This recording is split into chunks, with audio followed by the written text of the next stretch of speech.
The exile of Ayatollah Khomeini coincided with a period of relative prosperity for Iran. I think the decade between 1963 and 1973 was what you might call a decade of good management. The economy did very well, inflation was kept very low, prosperity did filter down to the new middle class, educational opportunities expanded very rapidly for everyone. True, obviously income distribution was not equal or fair, but everybody did better.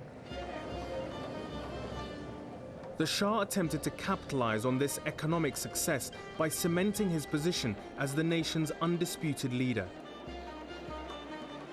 Having marginalized Grand Ayatollah Khomeini, at least for the moment, the Shah turned his attention to Iran's left-wing opposition. With the Cold War at its height and the Soviet Union, Iran's most powerful neighbor, the Shah was determined to stem the growing popularity of communism and socialism. He toured the country, warning of the threat. I belong to the generation of the national movement and Mossadeghi's movement and the movement for democracy and for independence. We were the ones who tried to resist the Shah, and they had completely suppressed all political movements, all political parties. And even in the late 50s and early 60s, when National Front was trying to reorganize, the SABBAGH did its best to destroy the new National Front. SABBAGH, Iran's internal security service, had been established in 1957 with the help of Mossad and the CIA. Its methods of widespread arrests, torture and executions soon created an atmosphere of fear and intimidation. What SABBAGH had successfully done is to create an image of itself as far more powerful than it in fact was. Our working assumption in Iran was that in any group of 4 or 5, one person would be a SABBAGH. These turn out to be exaggerations. But was SABBAGH brutal? Yes, it was. Did it torture? Yes, it did. According to human rights groups, during the Shah's reign, around 1,000 political opponents were executed, with a further 4,500 imprisoned. I was abducted. A car stopped and pulled me in. They took me, to be brief, blindfolded, which I later on found out it was Evin prison. I was whipped, then blindfolded again, taken out to the hillsides and thrown over a valley down to the bottom. SABBAGH's methods further contributed to the opposition to the Shah's regime. He was increasingly seen as a dictator who had no tolerance for dissent. Yet the Shah believed that his ambitious economic development plans would help quell any hostility to his stifling of political freedom. Oil revenues, he hoped, would lead to greater prosperity. The ultimate goal was to build an Iran which would compare to Japan of that time. Obviously, was saying between Japan and Europe, we must be the financial center, the major economy of the world. And no expense was to be spared in pursuit of this dream. In 1 year alone, 1974, the Shah spent $16 billion on a development plan which aimed to modernize the nation's infrastructure while revamping its military. In order to finance his development goals, the Shah took an active role in OPEC and insisted on imposing a rise in oil prices. His position caused a rift with his former supporters in Washington. I told him that in Nixon administration, there are people who are turning against him. He thought I'm exaggerating. But the Shah was undeterred. Indeed, as the country's coffers swelled, he grew still bolder. In 1974, he spearheaded a 14% rise in oil prices that crippled Western economies, insisting it was in Iran's national interest. and it appeared that the Shah was at the height of his powers.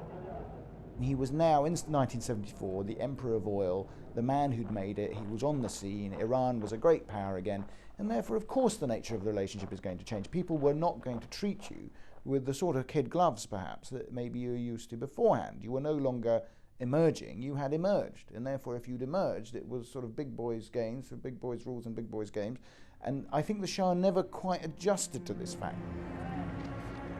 And as a nation, Iran suffered growing pains as it attempted to modernize too quickly.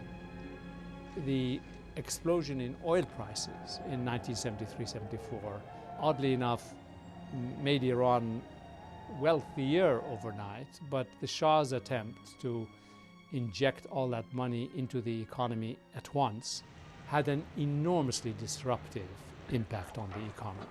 We went almost overnight from a fairly stable economy to very rapid inflation, housing priced out of the reach of most people, a flooding of migrants from rural areas into the large cities, and therefore the creation of shanty towns and a worker underclass.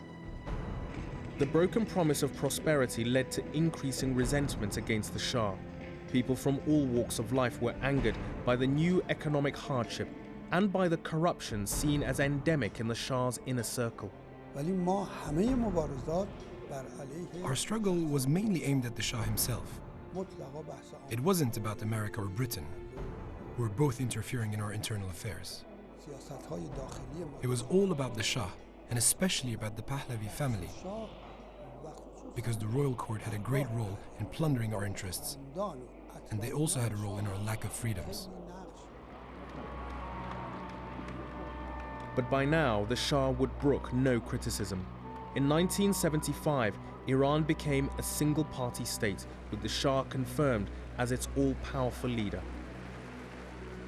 He became increasingly hubristic towards the politics of the country. He established a one-party state.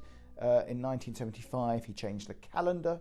In 1976, I mean, he did all these things really without any rhyme or reason, rather really to support his own political ideas. And of course, this all offended many, many people. It was a confluence of bad decisions.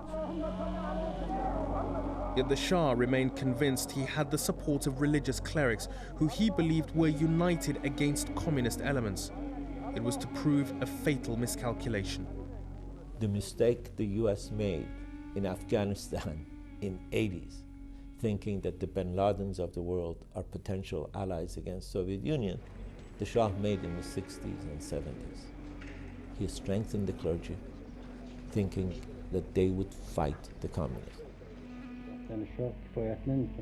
One of the Shah's fiercest critics had a far-reaching influence on all opposition movements. Even from his exile in Iraq, Grand Ayatollah Khomeini's condemnation of the Shah and his foreign allies was resonating through the very heart of Iran, fermenting the protests that would quickly develop into a revolutionary movement. Inside Iran, any voice of opposition was crushed brutally. Khomeini was exiled, and from there he had this freedom to speak out against the Shah. No one inside could dare to do that. Therefore, gradually, he became the main speaker of the opposition inside Iran, and he was continuously attacking the Shah's brutality. And the people would soon begin to desert the Shah.